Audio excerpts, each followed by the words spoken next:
여러분 어떻게 많이 인내를 하나요? 서로 부딪힐 때 좀 참는 거, 부부 간에도 아니면 가족, 자녀들 간에도 그냥 우라통이 터져서 확 한마디 합니까? 아니면 10번까지 참고 그 다음에 그래도 말 안 들으면 합니까? 예.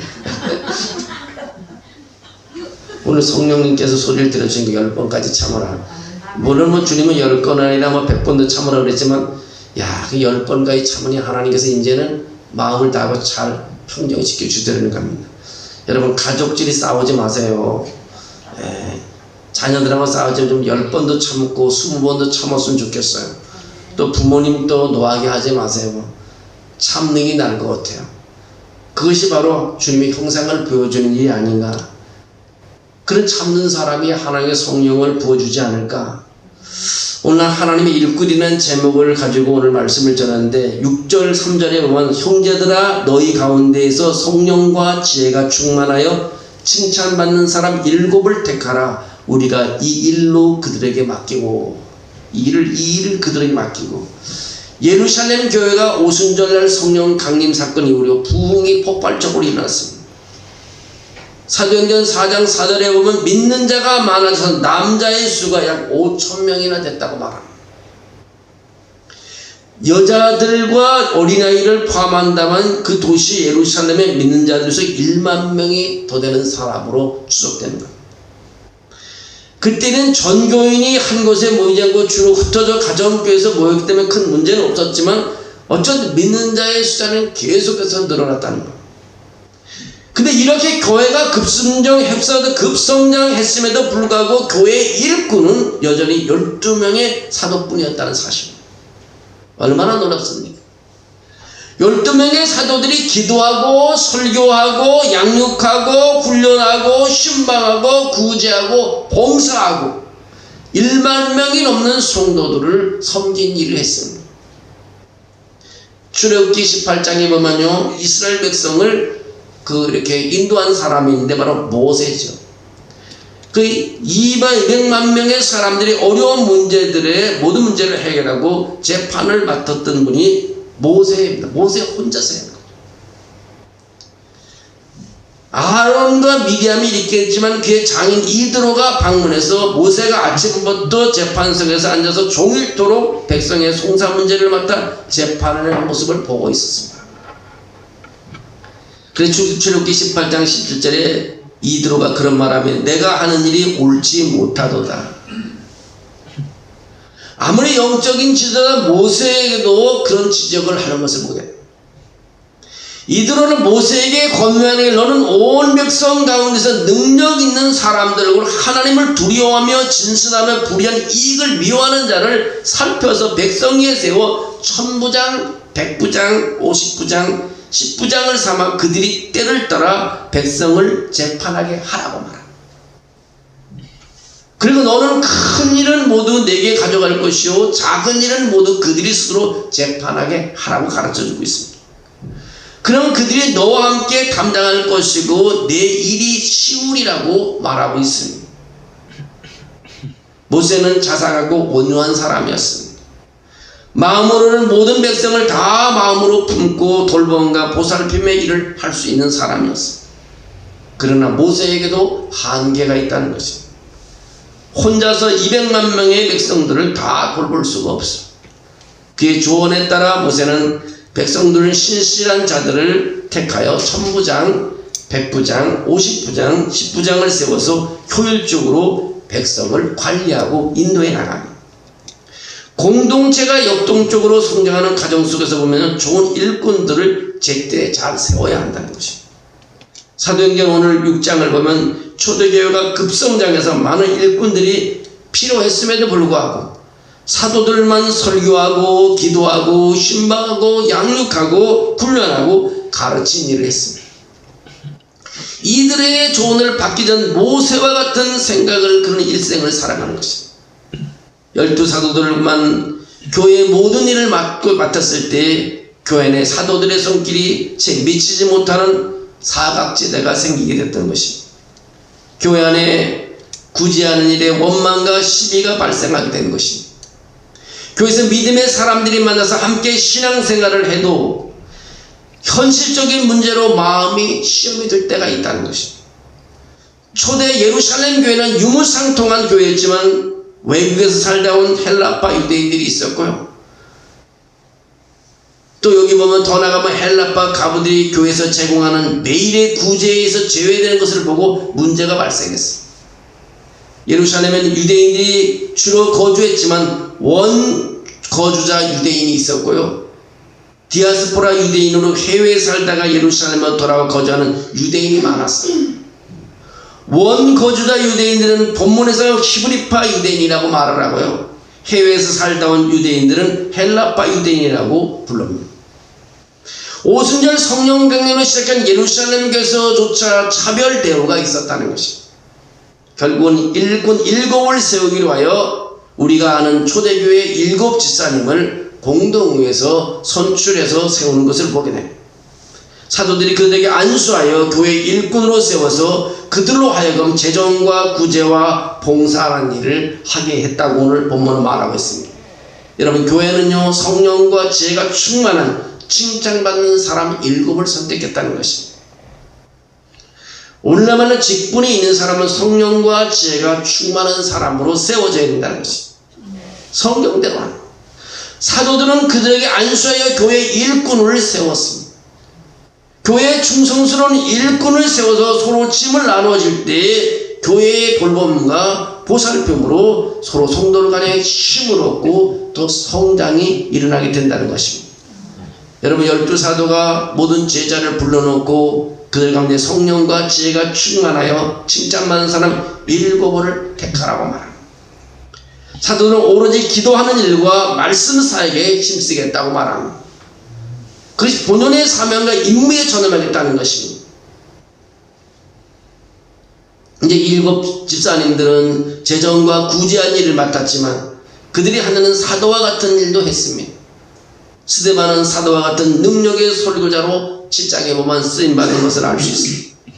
빌립은 유대인 사도들도 꺼리는 사마리아 성에 가서 능력의 전도자로 쓰임받았습니다.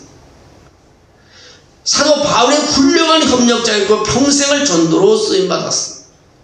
재정과 구제보다도 사도들의 일을 나누어 함께했다고 말하고 있습니다. 오히려 사도들의 짐을 덜어서 사역한 분들이라고 할 수 있습니다. 그들의 사역이 분명했습니다. 교회는요 직분이 필요한 것이나 일꾼이 필요하다는 사실을 우리에게 보여주고 있습니다. 직분 받고 그 직분을 땅에 묻고 평생 살지 말고 직분이 없어도 일꾼으로 섬긴다면 거기에 열매가 있고 기쁨이 있고 보람이 있는 것입니다. 오늘 본문 사도행전 6장을 보면서 어떻게 하루아침에 성도들 가운데 분열이 생길까 하는 생각이 듭니다. 사도행전 2장에 보면 그들은 오순절에 다 함께 성령의 충만을 받고 한 몸 공동체가 된 것을 우리는 확인할 수 있습니다. 근데 그렇게 성령 충만해서도 원망과 시비를 극복하지 못했다는 것을 알 수 있습니다. 아무리 은혜가 충만해도요 12명의 사도가 1만 명이 넘는 큰 공동체를 다 돌아볼 수 없기 때문에 불만이 있게 돼 있습니다. 그래서 교회에 필요한 건요 그런 것을 잠재우기 위해서는 일꾼이 필요한 것입니다. 교회가 어려울수록 일꾼을 세워야 되는 것입니다. 일꾼들이 그 문제를 해결하는 것입니다. 한 사람으로서는 해결할 수 없습니다. 2 사람으로 해결할 수 없습니다. 교회는 일꾼이 필요하다는 것을 알려주고 있습니다. 바울은 갈라디아 교회를 향하여 권면하기를 그렇게 말합니다. 갈라디아서 6장 2절에 보면 너희가 짐을 서로 지라 그리하여 그리스도의 법을 성취하라고 말하고 있습니다. 짐을 서로 나누어 지라고 말하고 있습니다. 그렇잖아요. 우리가 서로 나누어 지는 것. 예루살렘의 7 교회, 7명의 교회가 7 일꾼을 세우고 난 후에 하나님의 말씀이 점점 왕성하여 예루살렘에 있는 제자의 수가 심히 많아지고 허다한 제사장의 무리도 이 도에 복종한다고 오늘 6장 7절에 말하고 있습니다. 교회는 짐을 함께 지는 공동체라는 것입니다. 사도행전 7장과 8장을 보면 이전에는 사도들의 몫이었던 복음전도와 설교도 7명 7 집사님들이 교회 일꾼이 되어서 감당해가며 교회를 더 힘있게 이렇게 세우는 것을 볼 수 있습니다. 이전 같으면 사도들이 설교하다가 체포되어 공회에 잡혀가게 되면 복음 전도가 중단됐습니다. 왜냐면 복음 전하는 사람이 잡혀갔으니까. 근데 이제는 온 교인이 그 책임을 맡기 때문에 한 사람이 잡혀가도 복음이 멈추질 않는 거예요. 이제는 스데반의 복음을 전해요. 스데반 집사님도 복음을 전했어요. 빌립도 복음을 전했습니다.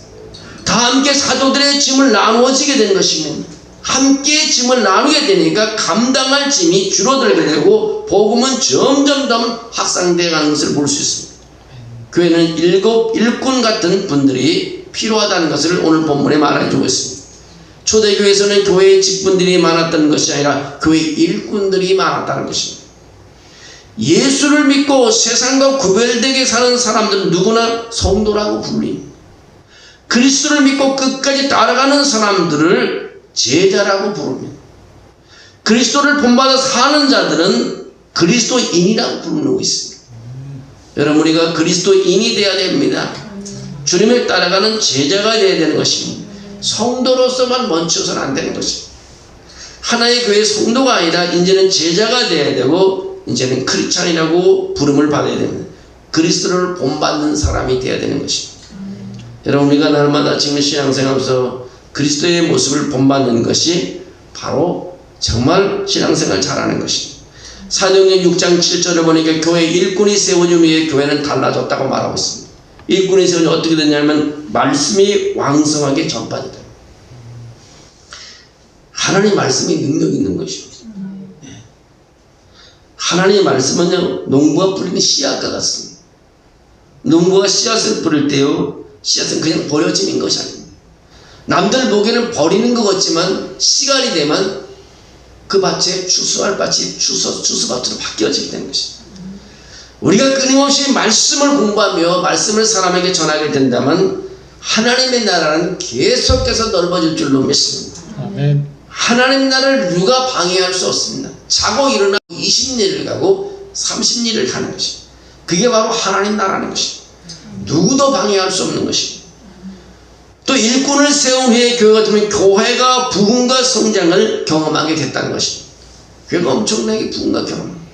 그런데 일꾼을 세운 후에 절대로 바뀌지 않을 것 같은 완전 유대교 제사장들까지도 회개하고 주님께로 돌아와 주님의 제자가 됐다고 말하고 있습니다. 여러분, 말씀 앞에는요 다 무릎을 꿇게 돼 있어요. 말씀 앞에. 제가 군에 있을 때 그 사단 군전병원에 있었는데요, 그 이제 포병 있는 데 있을 때 뭐 이 작업 나가면 이 중대장이 얼마나 막인지 악당인지 일을 안 하고 있으면요 삽자루를 팍 던집니다.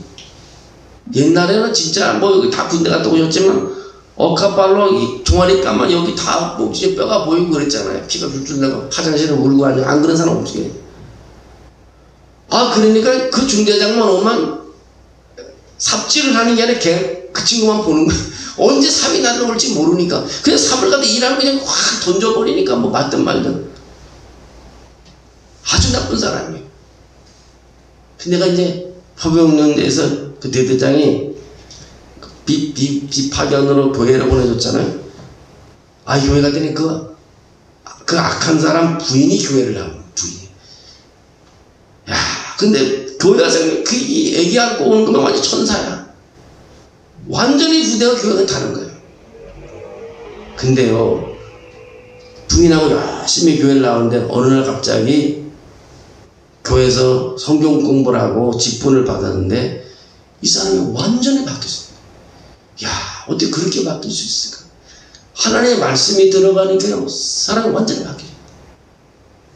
그 잘못됐다고 사람을 나무랄 필요 없을 것 같아요. 성경 가져와 읽자.